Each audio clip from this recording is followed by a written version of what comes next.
Hi, I'm Brendan Homan, coming to you from Toowoomba, the capital city of the world. And look, today I'm here at the Japanese Gardens, which is just near the USQ campus, and these are absolutely beautiful gardens. Look, this is my first video for 2017. For first, look, let's do a little recap on 2016 for the real estate market here in Toowoomba.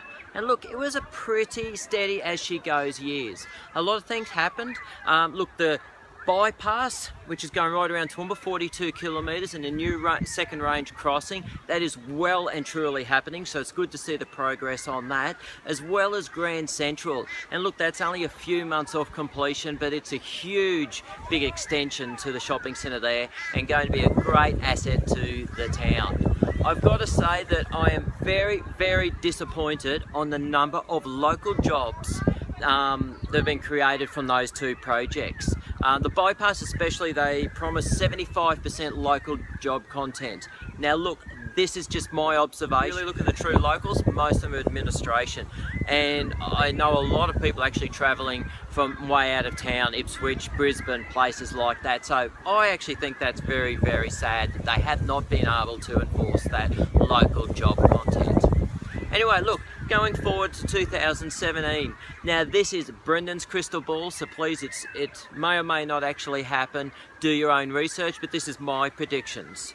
The airport precinct out there, that's been fantastic to Toowoomba. Now they've got flights to Sydney, Melbourne, Townsville and Cairns. Also got a weekly 747 freighter flight to Hong Kong. They last year also did their first passenger flight. It was a charter flight, but it's full of exporters to China, so that was fantastic.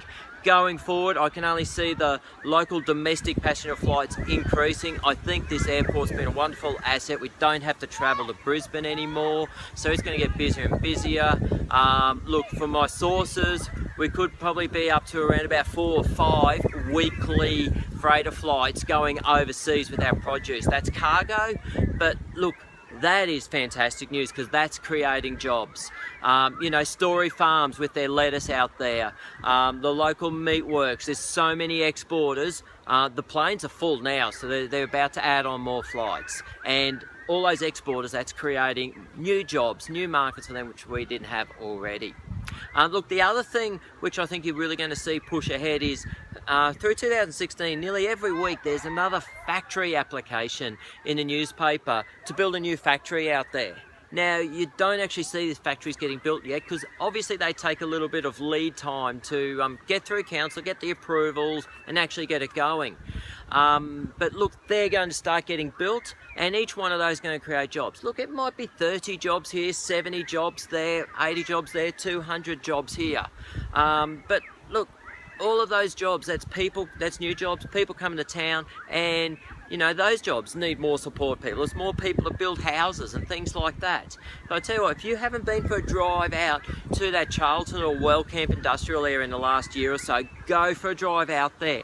The infrastructure that is being built to prepare for these factories is just huge. There is tens, probably even hundreds of millions of dollars being spent just on roads and everything else like that. It's huge and it's massive.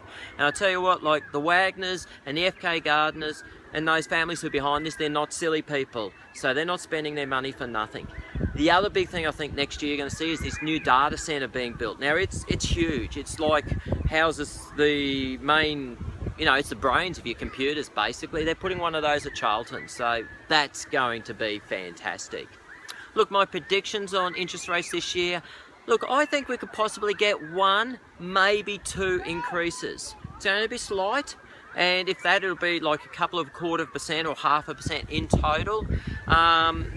But our interest rates at the moment are at really low rates. So, you know, we should be able to afford that if it does happen, and that only happens because the economy is improving. Finance is getting harder and harder for buyers to get. The banks want the absolute cream, and look, they have been clamping down over the last few years. I've got to say, most of my clients, you know, a lot of them have got to actually jump hurdles and really prove that they can afford to pay off a mortgage, which is probably a good thing. I've got to say, mortgage stress in Toowoomba is virtually unheard of. Look, we might have stress, but we've got very, very few repossessions or anything like that. They're virtually unheard of. So you can still lock in your interest rates under 4.5% for up to 5 years. So, you know, you've got that security option blanket there if you want. Prices in Toowoomba this year, and look, I think it's going to continue for many, many years on. It's going to be a steady increase. We're not going to see a boom this year, but we're certainly not going to see them go backwards as well. Just, you know, a slight, steady increase. But for those people, you can pay a mortgage off of virtually what rent is, so it is a good option for those who can afford. And look, Toowoomba is becoming more and more of a lifestyle city. We're close to Brisbane, 2 hours you've been sitting on the beach at the Gold Coast, but we don't have the big traffic, we don't have, you know, those distances. You don't have to leave for work 45 minutes, an hour beforehand. Hey, that's my predictions for 2017 anyway. Appreciate your comments. Please go to my Facebook page, the Brendan Homan team. I'm Brendan Homan from Remax Property Shop. Have a great 2017.